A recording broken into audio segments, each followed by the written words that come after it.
SRW India வழங்கும் தொழில் முனைவோருக்கான நீர் சுத்திகரிப்பு மேலாண்மை மற்றும் மறுசுழற்சி தொடர்பான கண்காட்சி டிசம்பர் 20 முதல் 22 வரை.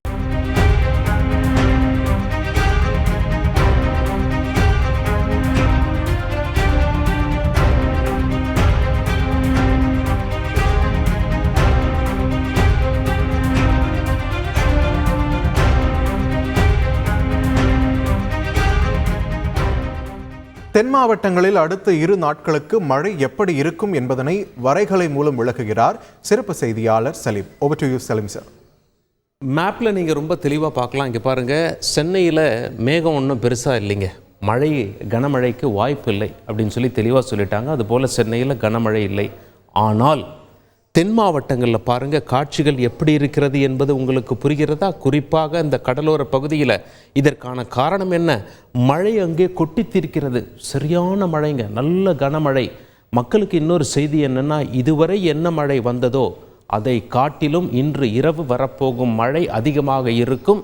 எனவே நீங்கள் கவனமாக இருக்க வேண்டும். இதனால்தான் பேரிடர் மீட்பு படையெல்லாம் இங்கிருந்து அங்கே வந்து கொண்டிருக்கிறார்கள். இது ஒரு பக்கம். சரி, ஏன் இந்த கனமழை அப்படின்னு சொல்லி பார்க்கும் பொழுது, இங்கே காற்று அழுத்தத்தில் ஒரு மாற்றம் தெரிகிறதா? இங்கே ஒரு சுழற்சி உங்களுக்கு தெரிகிறதா? இந்த சுழற்சியின் காரணமாக மேகங்கள் உற்பத்தி செய்யப்பட்டு கொண்டிருக்கின்றன. இது கடல் பகுதி இல்லையா? கன்னியாகுமரிக்கு கீழே உள்ள கடல் பகுதி. அங்கே தண்ணீரிலிருந்து மேகங்கள் புதிதாக உற்பத்தியாகி வந்து கொண்டிருக்கின்றன. அந்த மேகங்கள் அப்படியே கரைக்கு வந்து மழையை கொடுத்து கொண்டிருக்கின்றன. எந்தெந்த மாவட்டங்களுக்கு என்று பார்த்தால், திருநெல்வேலி, தூத்துக்குடி, கன்னியாகுமரி, தென்காசி கடுமையான மழை. இந்த மாவட்டங்களை சுற்றியுள்ள மற்ற மாவட்டங்களில் அடுத்த கட்ட மழை இருக்கும். ஆக மக்கள் நீங்கள் மிக கவனமாக இன்று இரவும் சரி நாளை இரவும் சரி மிக கவனமாக இருக்க முடியும். ஒரு கேள்வி நீங்கள் கேட்கலாம், மழை எப்போ சார் நிற்கும்? செவ்வாய்க்கிழமை காலையில் மழை நிற்கும் என எதிர்பார்க்கப்படுகிறது. இன்று இரவு கடுமையான மழை இருக்கும், நாளையும் மழை இருக்கும், நாளை இரவு கடுமையான மழை இருக்கும் என்று கணிக்கப்பட்டுள்ளது. சரி, மேப்பில் இன்னும் கொஞ்சம் விரிவாக நாம் பார்த்து விடுவோம். ஏன் இந்த கடுமையான மழை, காட்சிகள் அடுத்த 2 நாட்களுக்கு எப்படி இருக்கிறது என்பதை நாம் பார்த்து விடுவோம். இங்கே பாருங்கள், சற்றே நாம் ஜூம் செய்து பார்ப்போம். இங்கே கடலில் ஏற்பட்ட மாற்றத்தின் காரணமாக மேக கூட்டங்கள் எவ்வாறு இருக்கிறது? இங்கே பாருங்கள், ஞாயிற்றுக்கிழமை இன்று டிசம்பர் 17ஆம் தேதி மாலை 5 மணி நிலவரப்படி காட்சிகள் இப்படி இருக்கின்றது. மழைக்கு எப்பொழுது ஓய்வு என்று பார்ப்போம். மேப்பை நீங்கள் உற்று பாருங்கள். 8 மணி நிலவரம், இரவு 9 மணி நிலவரம், 10 மணி நிலவரம், 11 மணி நிலவரம், இரவு 12 மணி. போக போக உங்களுக்கு மேக கூட்டங்களும் கொட்டும் மழையும் அதிகரிக்கிறதே தவிர, குறிப்பாக திருநெல்வேலி பகுதியில் பாருங்கள், அதிகரிக்கிறதே தவிர குறைவதாக தெரியவில்லை. விடியற்காலை, அதாவது நாளை திங்கட்கிழமை 18ஆம் தேதி விடியற்காலை 5 மணிக்கு மேல் சற்றே லேசாக குறையும். ஆனால் அந்த மழையோட தீவிரம் விட்டு விட்டு தொடர்ந்து கொண்டே இருக்கும், முழுமையாக விட்டப்பாடில்லை. நாளை மாலை 5 மணி நிலவரப்படி இது 6 மணி நிலவரம், 7 மணி நிலவரம். அப்படியே பார்த்தோம்னா இது ஐரோப்பிய செயற்கைக்கோள்கள் அந்த கணினி கணிப்பு. மீண்டும் பாருங்கள், திருநெல்வேலியில் நள்ளிரவு எப்படி இருக்கிறது உங்களுக்கு இப்பொழுது தெளிவாக புரிந்து விட்டதா? இங்கே பாருங்கள், காட்சிகள் எப்படி இருக்கு பார்த்தீங்களா? ஏற்கனவே இன்று இரவு காட்சிகள் இப்படி எழுந்தது. இதே இன்று இரவு ஏற்படவிருக்கும் கடுமையான மழை நாளை இரவும் ஏற்படலாம் என்றே நமக்கு வரைபடம் காண்பிக்கிறது. இன்னும் சற்றே காட்சிகளை நாம் ஓட்டி பார்த்தால் உங்களுக்கு தெரிந்துவிடும். செவ்வாய்க்கிழமை காலை வரை எப்படி இருக்குன்னு பார்த்துடலாம். செவ்வாய்க்கிழமை நன்று இரவு நீங்கள் மிகவும் ஜாக்கிரதையாக இருக்க, அதாவது செவ்வாய்க்கிழமை விடியற்காலை, திங்கட்கிழமை நள்ளிரவும் நீங்கள் ஜாக்கிரதையாக இருக்க வேண்டும். செவ்வாய்க்கிழமை விடியற்காலை சற்றே கொஞ்சமாக மழை குறைவதை நாம் பார்க்கிறோம். செவ்வாய்க்கிழமை மதியம் கூட ஆகலாம் முழுமையாக மழை விடுவதற்கு. அந்த தீவிரத்தன்மை தற்பொழுது வரை செவ்வாய்க்கிழமை காலை வரை இருக்கும் என்று கணிக்கப்படுகிறது. இது ஐரோப்பிய கணிப்பு. சரி, அமெரிக்க கணிப்பான GFS என்ன காட்டுகிறது? அதுவும் அதே போன்றுதான் காட்டுகிறது. நாம் மீண்டும் இன்று மாலை 5 மணி, அதாவது டிசம்பர் 17ஆம் தேதி ஞாயிற்றுக்கிழமை மாலையிலிருந்து ஓட்டி பார்ப்போம். இங்கே பாருங்கள், காட்சிகள் எப்படி இருக்கிறது என்பது நமக்கு தெரியும். இந்த பகுதியின் மழை தீவிரம் எப்படி இருக்கிறது என்பதையும் நீங்கள் நன்கு அறிந்து கொள்ளலாம். தற்பொழுது இருக்கும் மழையை காட்டிலும் இரவு போக போக மழை அதிகரிக்கும். இங்கே பார்த்தீங்களா?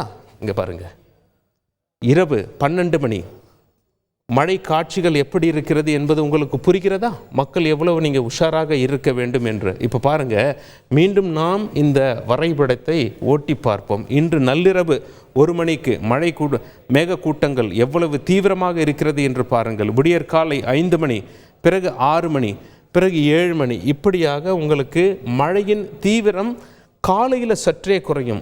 இன்று இரவு முழுமையாக அந்த தீவிரத்தை மழை காட்டுகிறது. நாளை சற்றே விட்டு விட்டு உங்களுக்கு கனமழை இருக்கும். முழுமையாக விட்டுவிடும் என்று சொல்ல முடியாது.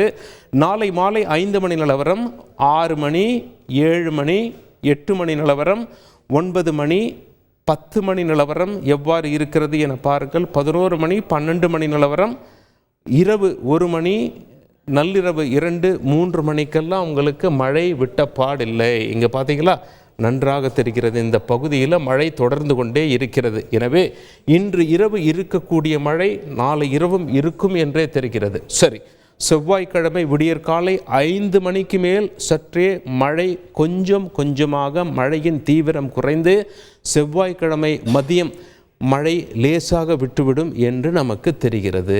அப்போது 2 வரைபடம், அமெரிக்க வரைபடம், ஐரோப்பிய வரைபடம், நம் இந்திய வானிலை ஆராய்ச்சி மையம் சொல்வதாகட்டும், வானிலை நிபுணர்கள் நிறைய பேர் துல்லியமாக கணிக்கிறாங்க. அனைவரும் சொல்வதென்ன, இன்று ஏற்பட்டு நேற்று இரவிலிருந்து குறிப்பாக 4 பகுதிகளில், திருநெல்வேலி, தூத்துக்குடி, தென்காசி, கன்னியாகுமரி பகுதியில் மழை தீவிரமாக இருக்கிறது. அந்த தீவிரம் இன்று இரவு இன்னும் அதிகரிக்கும். நாளையும் தொடரும், நாளை இரவும் இருக்கும், செவ்வாய்க்கிழமை காலை வரை இருக்கும் என்றே தற்பொழுதைய கணிப்புப்படி தெரிகிறது. எனவே தென் மாவட்டங்களில் இருக்கக்கூடிய மக்கள் மிகவும் ஜாக்கிரதையாக இருக்க வேண்டிய தருணம் இது. காரணம் என்ன அப்படின்னா, அணைகளில் நீரின் அளவு அதிகரிக்கிறது. அணைகளில் நீரின் அளவு அதிகரித்தால் அணைகளிலிருந்து தண்ணீர் திறந்து விடப்படும். அப்படி திறந்து விடப்படும் தண்ணீர் ஆறுகளில் அந்த தண்ணீரின் அளவு அதிகரிக்கும். அதனால் அருவிகள்லேயோ ஆறுகள்லேயோ குளிக்க இது நேரம் கிடையாது. ஜாக்கிரதையாக இருக்கணும். கரையோரம் இருக்கும் மக்களுக்கும் எச்சரிக்கை விடுக்கப்பட்டுள்ளது. பேரிடர் மீட்பு குழு நம்ம சென்னை பக்கத்தில் அரக்கோணம் பகுதியிலிருந்து அங்கே விரைகிறார்கள், திருநெல்வேலி, கன்னியாகுமரி இது போன்ற பகுதிகளுக்கு. எனவே அங்கே வசிக்கும் மக்கள் செல்ஃபோன்லாம் ஓரளவு உங்ககிட்ட இப்போ கரண்ட் இருந்தால் முழுமையாக சார்ஜ் செய்து வைத்து கொள்ளுங்கள். கரண்ட் இல்லை, அப்படி ஒருவேளை பேட்டரியில் தான் கொஞ்சம் பவர் இருக்குன்னா செல்ஃபோனை நல்லா சார்ஜ் போட்டு வச்சுக்கோங்க. அப்பொழுதுதான் உங்களுக்கு தொடர்ச்சியாக மழை தொடர்பான செய்திகள் வந்து கொண்டிருக்கும். டேங்க்கில் தண்ணியெல்லாம் ஃபில் பண்ணி வச்சுக்கோங்க. ஆனால் ஏற்கனவே பல இடங்களில் கரண்ட் இந்நேரம் கட் செய்யப்பட்டிருக்கும். கரண்ட் இருப்பவர்கள் தயவு செய்து உங்களுக்கு தேவையான தண்ணீரை சேமித்து கொள்ளுங்கள். செல்ஃபோனில் சார்ஜ் போட்டுங்க. போதுமான உணவுப் பொருள் அடுத்த 2 நாட்களுக்கு வாங்கி வைத்து கொள்ளுங்கள். ஏன் அப்படின்னா, மீண்டும் நீங்கள் இயல்பு நிலைக்கு திருவது, மழையை பொறுத்தவரை மழை லேசாக தணிவது செவ்வாய்க்கிழமை காலை என்றே நமக்கு தெரிகிறது. அதாவது 19ஆம் தேதி காலை என்றே நமக்கு தெரிகிறது. எனவே நீங்கள் தயாராக இருங்கள். பிறகும் வெள்ளம் வடிவதற்கு எத்தனை மணி நேரம் அல்லது எத்தனை நாட்கள் முழுமையாக எடுக்கும் என்று நமக்கு தெரியாது.